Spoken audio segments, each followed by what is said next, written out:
Hi and welcome to the channel. Today I'm going to be showing you how you can create your own assets, upload them into Canva and use them time and time again.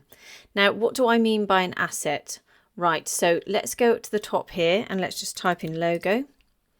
And a logo can be an asset. So let's say, for example, we'll choose this one. I'm in the free version of Canva, so everything I show you here is going to be free. So let's click on something that's free. So this section here, if I just highlight this section here, you can actually utilize this section over and over again, create an asset, re-upload it into Canva and use it over and over again. The same being with things like lists. So if I go into lists, you can see we've got lots of lines and boxes. Now those are the types of things that people use over and over again in lots of different designs, because you can put backgrounds to them, you can put boxes on them, you can put titles on them.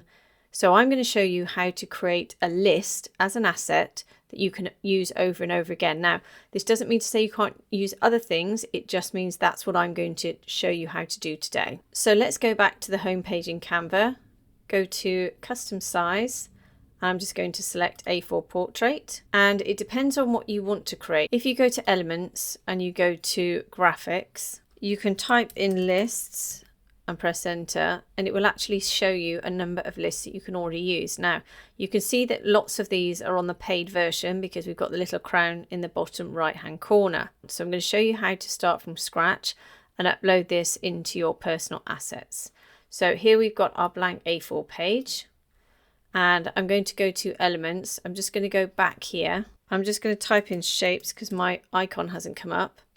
Here we've got shapes, click on see all, and I'm going to select the circle. Then at the top here, I'm going to use stroke style to give me an outline. And it's giving me an outline of 4, and then click on the color and go over and select no color. Then we can reduce the size of this, and then we can move it to about here. Now the size of this matters only in the fact that it's relation to the length of the line, because once I create the asset, you'll be able to make it bigger and smaller, but you won't be able to actually edit the asset, the lines and the circles.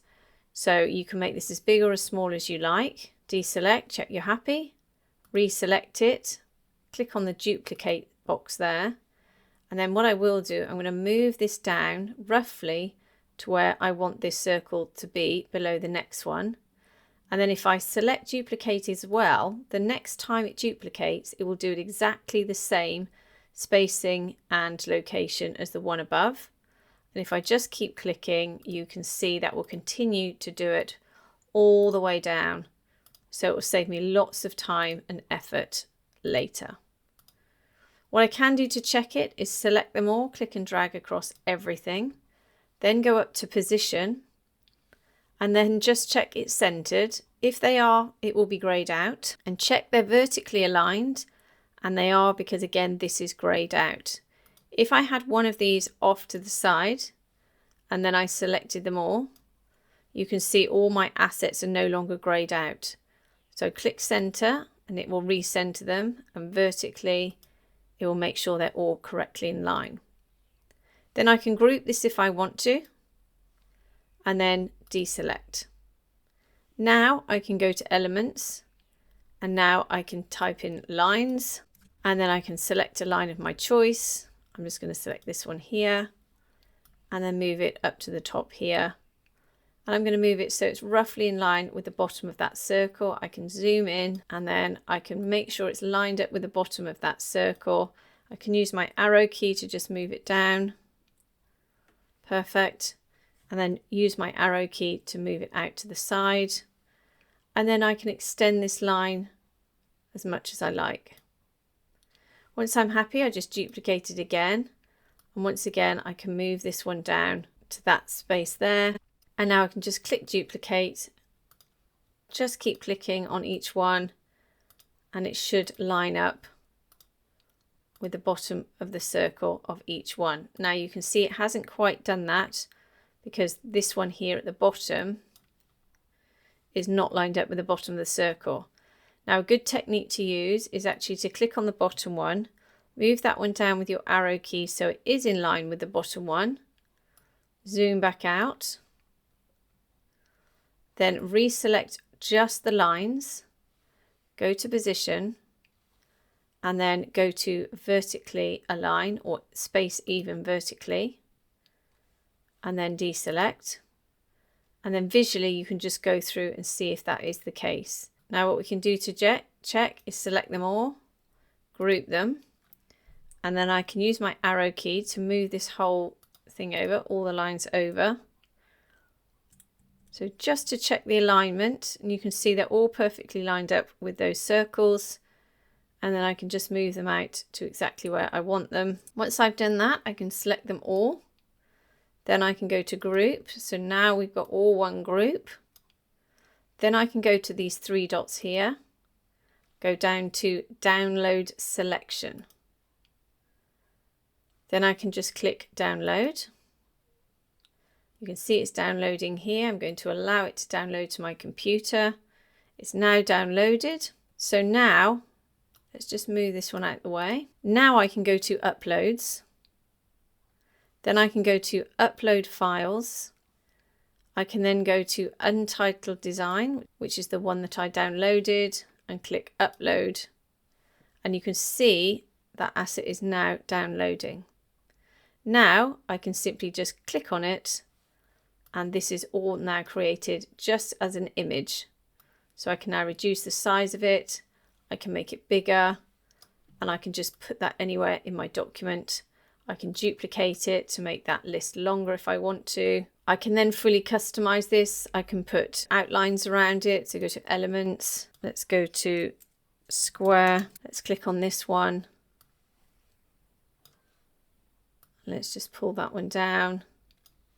Then I can go to outline, click the line, go to color, select no color, deselect, and you can see we've got that around my lists. If I select just these two lists, let's just group these together. Go to group, move this one over.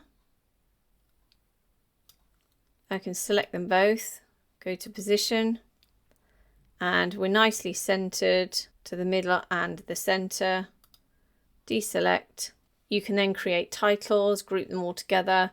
You can create more and more assets or more complex assets if you like. But all you then need to do is remember that all of your assets will be in your uploads. You can see I've done this previously before.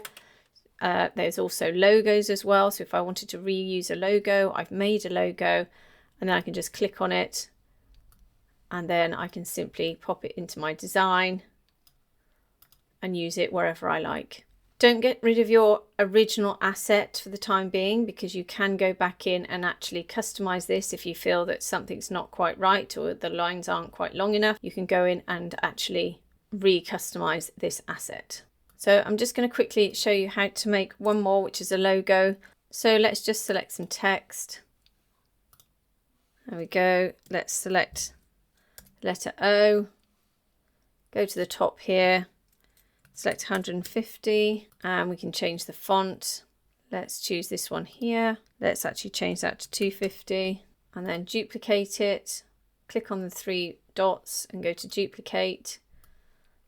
And then this one, I'm going to change the letter, so click inside, change the letter to S, or this will be your brand. I'm not a designer, so do forgive my design skills. I'm going to pop that S in the middle there. Just make sure it's lined up, so select them both, go to position, and then they are centered and in the middle. So you can see the S is just poking out the bottom there, so I'm going to select it, just reduce it down a little bit so it's well within that circle. There we go.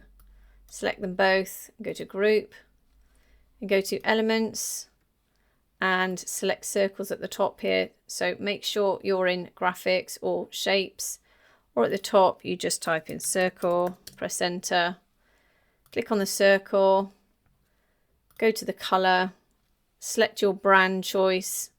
Let's select this taupe color, go to position, go to layers, move the circle below your logo, select them both, position, arrange, go to middle and center, So you can see those aren't quite working out. So what we can do is just select the letter, pop it in the middle. You can use our arrow keys just to make sure we can level things up. If you're happy with that as your logo, select them both, go to group, and then 3 dots, scroll down to download selection, download, and now you've created and uploaded your logo. So let's just get rid of that one. Go to uploads, go to upload files. Here's your logo, select upload. You can see it's uploading here, and then just simply click. And here is your logo that you can use. You can make bigger or smaller, pop it up the top of a letterhead. So that's how you can create lots of different assets in Canva. You can save them as a selection, re-upload them into your uploads, and continue to use them as a template over and over again. So I hope that's helped you today. If it has, please like and subscribe, and have a great day.